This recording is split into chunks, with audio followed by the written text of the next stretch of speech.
I would say that, we're all on our own journey. It doesn't matter where you are in life.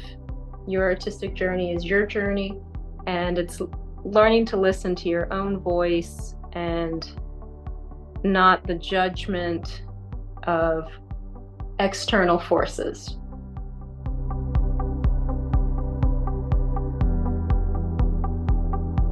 Hi, everyone, and welcome to Mastrius for this sneak peek with artist and mentor Jennifer Wells. At Mastrius, you get personal feedback, teaching, advice, and support from a master artist of your choice so you can reach your goals in your style at your pace. I am your host, Lynn Mazzara, and today I am thrilled to introduce Mastrius mentor, Jennifer Wells, who's going to be doing a demonstration on how to create a bezel setting for a stone. Jennifer is an artist and educator who has chosen jewelry and enamel as her main creative outlet. Her love of jewelry began when she was young, when going through her grandmother's jewelry box alongside of her as she shared the stories about each piece, where it came from, why she loved it, or why she didn't love it but kept it anyway. Jennifer now has the joy of making pieces of jewelry that will be in someone else's jewelry box, holding stories and precious memories for them. Her home and studio are located in the beautiful Tuscan countryside, where she pulls inspiration from the landscapes, florals, and architectural forms all around her, blending the natural and constructed. Jennifer seeks for people who view or wear her works to have an emotional relationship with the piece, taking fragments from life moments and distilling the essence of these moments into jewelry that evoke feelings in the viewer and create lasting memories. Welcome, Jennifer. I am so glad you can join us from where you are in Italy right now. Enjoying the video? Don't forget to like, subscribe, and click the bell to be notified when new Masteries videos are added. Thank you so much, Lynn. I'm so excited to be here, and welcome to my studio. Yes, I'm right near Certaldo, so it's right in the middle of Tuscany. And as you can see, there's always a lot going on in the studio, so it's a working studio with all the chaos that comes with it. But I'm really excited to be with you today and to do a demonstration for Mastrius on bezel settings. So we're going to focus on the bench today and get going with that. And I'm going to spotlight your hands right now so that we can see it close up. Okay. All right, so as you can see, I've got a couple of things going on here, and I've got a few examples of what I'm going to be talking about today. So when I'm referring to a bezel setting, this is an example here of a bezel setting. It's a wall that's going all the way around the stone, the shell, the pebble, whatever you're looking to contain. And the idea is that the wall is just high enough to help hold things in place. If you're working with a cabochon stone, I pulled out a really big one to show y'all today, you can see that the edge here has a little curve to it, and the back is generally completely or fairly flat for a cabochon stone. And this is a great stone to start, or a great cut for a stone if you're just getting started with doing bezel settings, because you have a completely flat back that's very stable on your metal. Okay, so you're not going to have any problems with it rocking or shifting. And you have this curve here. So we just need the wall to go up just high enough to where that curve begins to go in. If you're working with an object such as a coin that has a straight wall, you need your bezel wall to go up to the top of that straight wall and just ever so slightly over the top, so it'll hold the object in the setting. Okay. Some other little examples. Here's a piece of tile, and you can see that it had a very straight wall, similar to what I was referring to with the coin. And so the bezel wall just comes up and goes ever so slightly in over the top. Here's an old button. I did a little piercing on the back, so you can still stitch this onto, could still be a button if you like, or a little ornamental decoration. I just want to say that that button is beautiful. I never would have thought of creating jewelry from a button. That is just absolutely stunning. Oh, thank you. This was a gift from a very dear friend. And my grandmother had Same grandmother with a jewelry box had a button collection. And so I've used several of her buttons for pieces. But that's, you can use so many things within jewelry, and bezel setting is a great way to capture them. So to walk y'all through a couple of the additional steps, and then I'm going to demonstrate the final setting of the stone. When you're beginning with figuring out your bezel setting, you want to know the length around the object, or the length of the bezel wall that you're going to need. And so you can take bezel wire and wrap it around the object itself and figure out that way. You're slowly working the bezel wire around the object and gathering the length that you need in that fashion. Once you have that, you'll solder the bezel wire together. And you can see that these two bezels here are very different heights.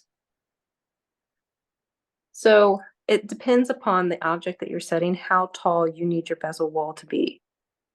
Okay, and you can, if you need to, you can work with pliers, you can pull those out to help you form the bezel wall. There's so many ways that you can do this. Okay. In these cases, in this case here, I've got a pretty tall bezel wall that will get trimmed down to meet the height need for this pebble.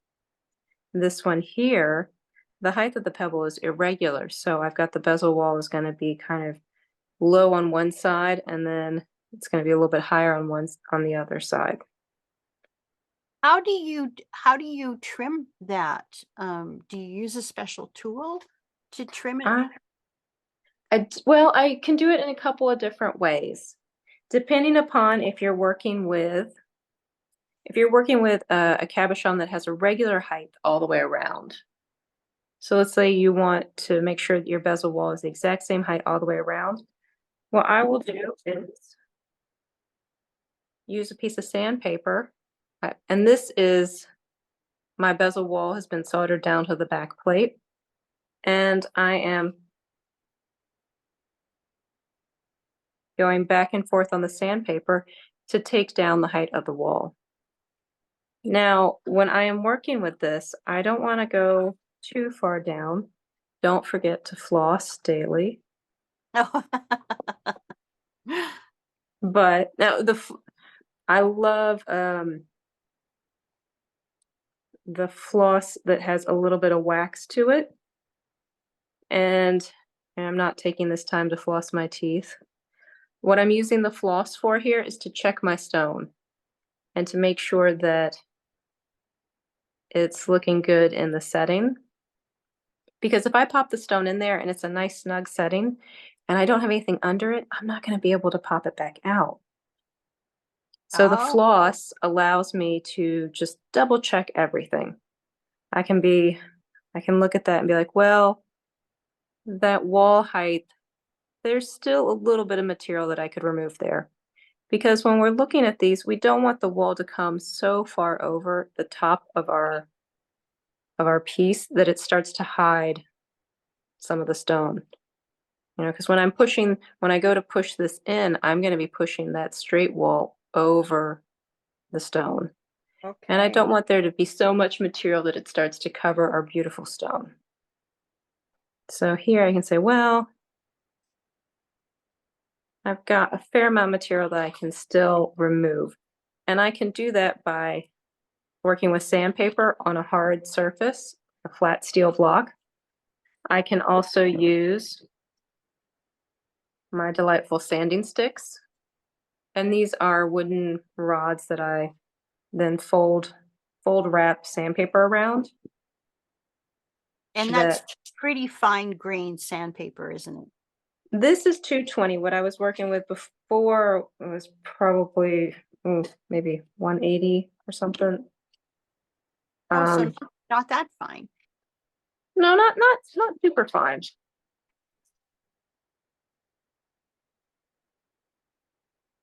And I imagine you do a lot of checking. Yes. Because the last thing you want to do is sand your bezel wall. Now I've been now that I've gone over that and started to sand it down a little bit, there's going to be a little bit of a burr on the inside. So I'm coming in with my scraper and I'm just going to remove that burr. I don't want it to get in the way of my gemstone. And I'm going to give it a little tap because I don't want any of the dust in there.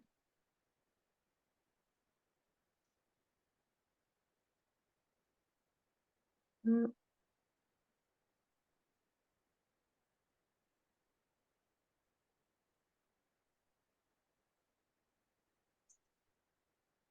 Okay.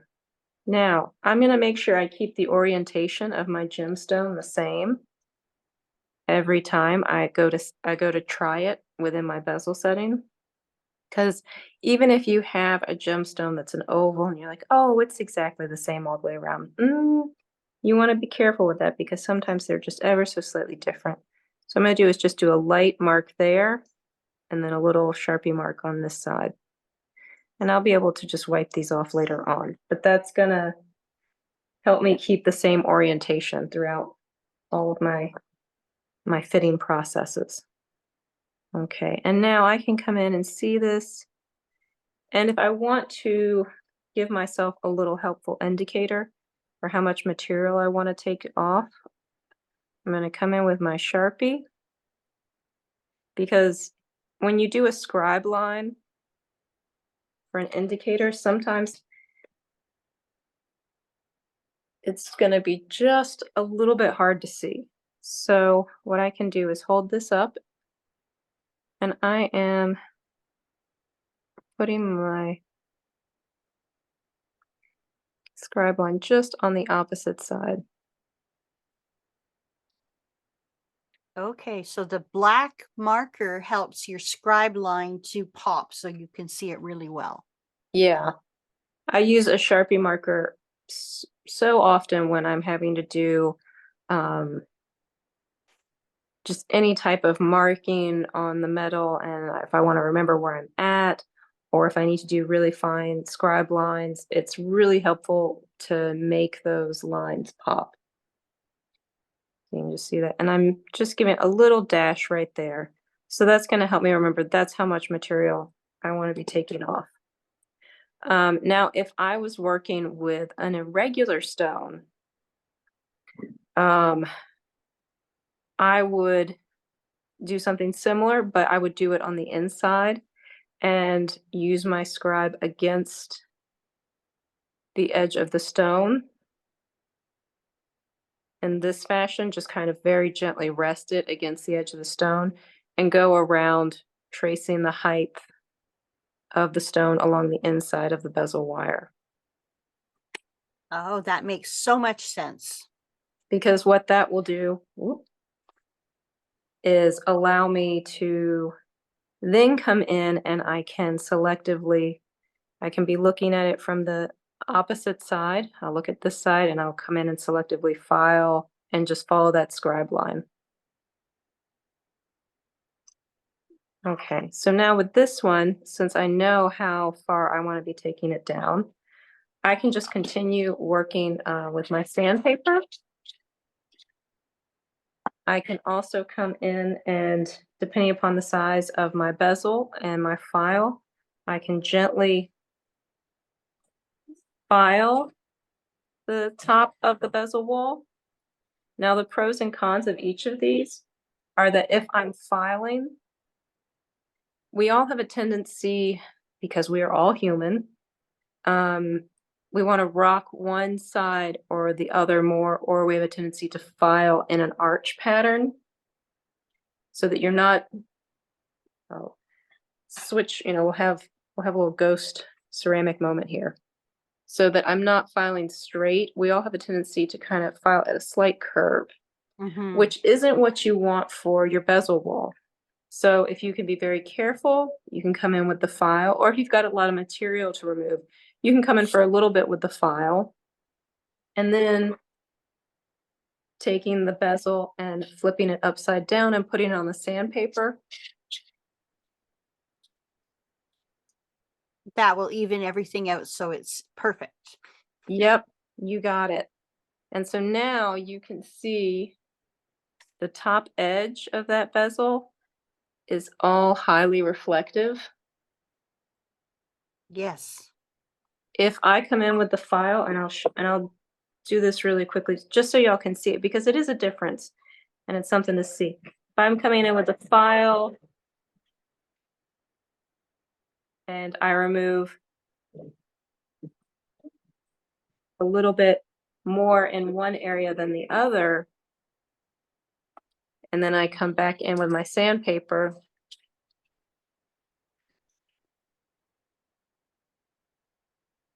you're gonna see Where it's that, shiny and where it's not. yeah, you're gonna see that low area where the file marks still are. And so Mhm. that's gonna be an indicator that you have, that the top of your bezel wall is not perfectly level. And that's something, I mean, you can use that, you can apply that to making containers.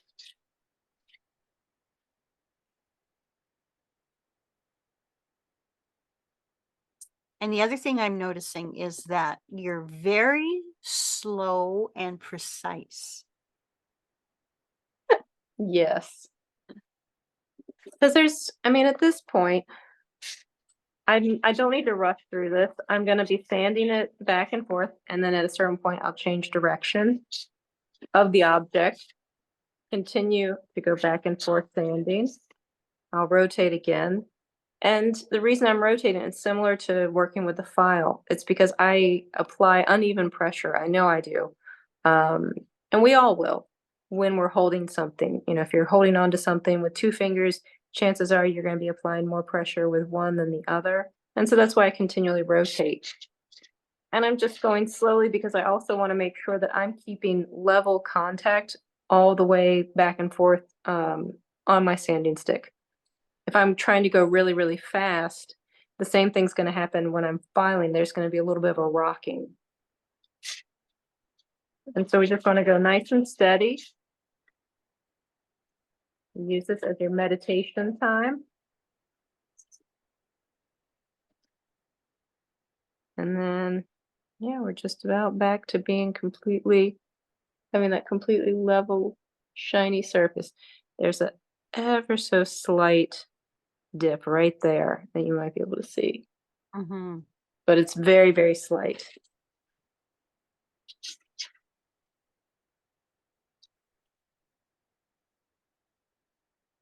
And that looks pretty good. And so at this point, I can come in once again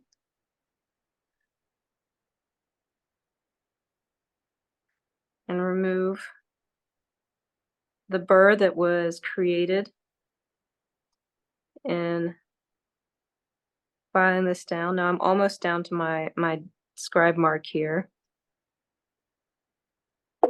But I've got another piece that's already at the next step.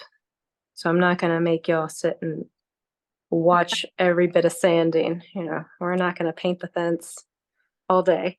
I But that's I to give you an idea. Hmm? I forgot to ask you, what metal are you working in? Oh, the back plate is sterling silver, and the bezel wall is fine silver. You can Okay. also make the bezel wall from sterling silver. It's just a little bit harder to push over. Working with a fine silver bezel wire is just a little bit softer. The material is more flexible. And the nice thing is that which is nice because when you're working around a stone, you do want to have a lot of flexibility to easily manipulate the wire around that stone. Mm.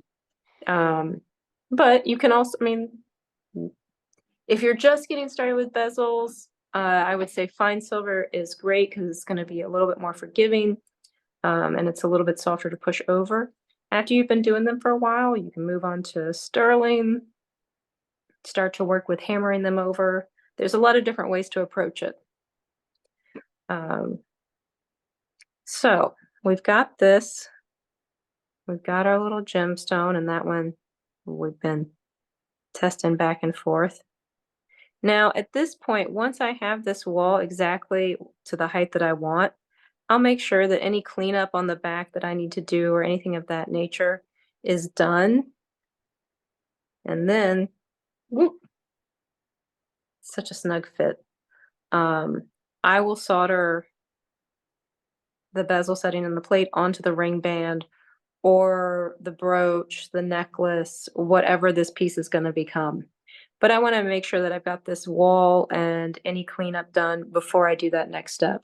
Because depending upon how the piece is attached, sometimes it will be a little bit more difficult to get in there and do cleanup later on. Okay.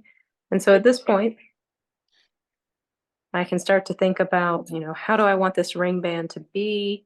Do I want it to be a closed ring band? Do I want it to be open? And when I go to solder this, I will solder it in this style of setup so that I'm protecting my fine silver bezel wall. I'm not running the risk of that melting or the solder reflowing. And I will have this set up here, and I will have a third arm to hold the ring band in place. Okay. Mhm. And that's, just to give you all an idea of how that would go about. Now, once we've gotten everything soldered together, we're gonna go in for the final testing. You can see this piece is all soldered together, and I've got my little lapis. It's looking good. Pops in there beautifully. Okay, and so now I want to be holding this while I'm setting the stone. I want to have something that's going to allow me to hold on to the ring a little bit more easily. And so a ring clamp is just that tool. Okay. So here you can see I've got the stone in there, and I'm going to start off with a classic bezel pusher, which is a steel tool. Now I'm going to switch to this side because what I want to be able to do is just put one finger on top of the stone as I rock back and forth using my bezel pusher. Now, if you're worried at all about any types of scratches on your base metal, what I would suggest is just using some masking tape, some blue paint tape, anything of that nature to cover up the base metal that's going around your gemstone. And that's going to help protect that as you're working with the bezel pusher. This is one way to push over the bezel wall. You can also come in with a ceramic tool. I love this one in particular. It's been with me. You can see it's pretty gnarled up. It's been with me for many years, many bezel settings. And so I'm starting on this side here. Now I'm going to rotate around to the other side and just keep pushing. And with the steel one, I was going back and forth in this fashion. With this one, because it's a slight curve, I'm starting here and pushing forward, kind of rocking the wall up and over the edge of the gemstone there. And while the steel may leave markings, the wood tool will not, which is also another reason why I love working with my wooden tool. You can also get a dowel rod and make your own tool.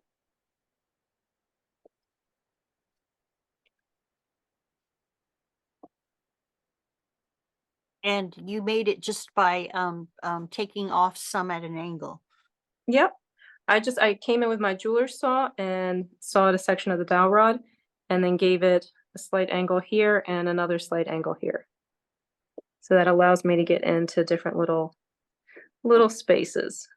And I am just working my way all the way around the form and pushing that bezel wall up, in, and over.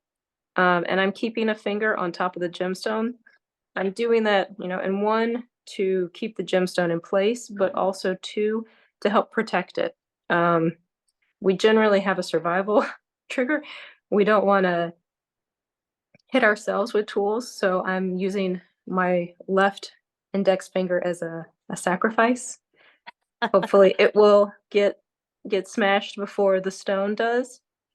Another bezel pushing tool that you can make yourself after you've had a bottle of champagne, of course, using a cork and a brass rod. Slightly flatten the brass rod and give it a little curve here.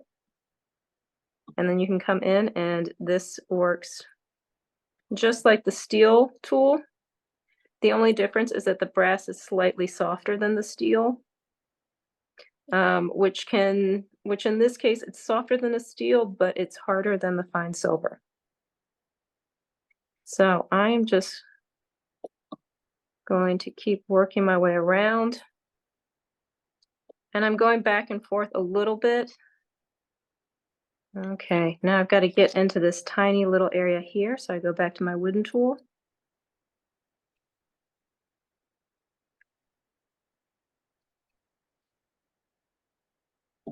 And then I come over here to this side, to that tiny area. So this may be Okay. a beginner question, but this is all that is holding the stone in the setting. So Yes. you have to be very, very precise and make sure that it is completely enclosed, correct? Yes, you do want to make sure that you go all the way around the stone setting, or the way around the stone. And, there I can say, oh, and this is this is very quick. But once you've gone all the way around, you can see the stone is in there. It's nice and stable. And I'm going to do a bit of cleanup on this, but then that's it. We're good to go. We've got ourselves a beautiful little bezel set ring. Oh, you don't do any more oh, okay. I'm surprised it was so quick. It can be very quick. This is very quick. I'm going to come in and I'm going to do a little bit of cleanup, but my cleanup will be a little bit with a steel tool, and that at the same time will help shine it up. And this steel, I'm like, these are all my homemade tools. This steel tool is tine from a stainless steel fork that has had Oh, the edges softened. So, when I say you don't need all the big tools to begin, you really don't. And I have this and a handle. You could use a cork for this as well. Excuse me. And I'm gonna take this and go around just one last time and just make sure that I've got